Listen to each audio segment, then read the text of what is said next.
Hi எல்லாருக்கும் வணக்கம். இப்போ சாதாரணமாக எங்களோட கையில் கத்தியால் வெட்டினா அதிகளவான ரத்தம் வரும். இதே நேரத்தில் ஒரு சத்திர சிகிச்சையின் போது வைத்தியர் வெட்டினா அந்த அளவுக்கு ரத்தம் வராது. அதுக்கு என்ன காரணம்னு சொல்லி பார்த்தோம்னு சொன்னால் இதுக்கு ஒரு 4-5 காரணத்தை சொல்ல முடியும். இதில் முதலாவது ஒரு நோயாளிக்கு சத்திர சிகிச்சை செய்ய முதல் மயக்க மருந்து வழங்குவாங்க. அந்த மயக்க மருந்தோட எஃபினெஃப்ரின் போன்ற மருந்துகள் கலக்கப்படுது.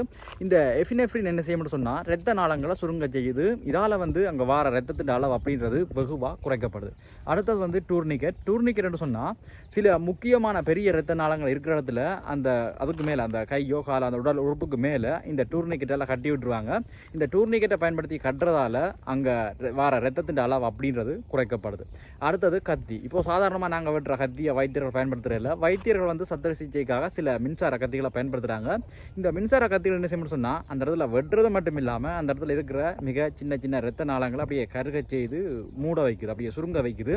இதால் அங்கே வார ரத்தத்தின் அளவு அப்படின்றது வெகுவாக குறைக்கப்படுது. இதுக்கு அடுத்ததாக ரத்த அழுத்தம் குறைவாக இருக்கிறது. மருத்துவர்கள் ஒரு நோயாளிக்கு சத்திர சிகிச்சை செய்ய முதல் சில மருந்துகள் வழங்குவாங்க. அந்த மருந்துகள் எதுக்குன்னு சொன்னால் அவருடைய அந்த நோயாளியின் ரத்த அழுத்தத்தை குறைக்கிறதுக்கு.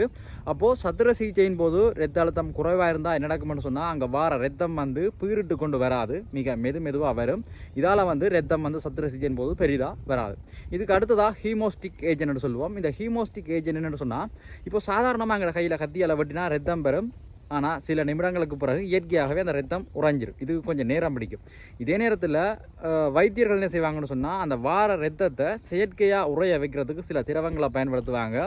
இதைத்தான் ஹீமோஸ்டிக் ஏஜென்ட்னு சொல்லுவோம். அப்போ ரத்தம் அதிகமாக வந்துன்னு சொன்னால் கூட பக்கத்தை உறைய வைக்கிற மாதிரி சில திரவங்களை பயன்படுத்துவாங்க. அதுதான் ஹீமோஸ்டிக் ஏஜென்ட். அப்போது சத்திர சிகிச்சையின் போது அதிகளவான ரத்தம் வெளியேறல்னு சொன்னால் அதுக்கு இவ்வளவு தான் காரணம்.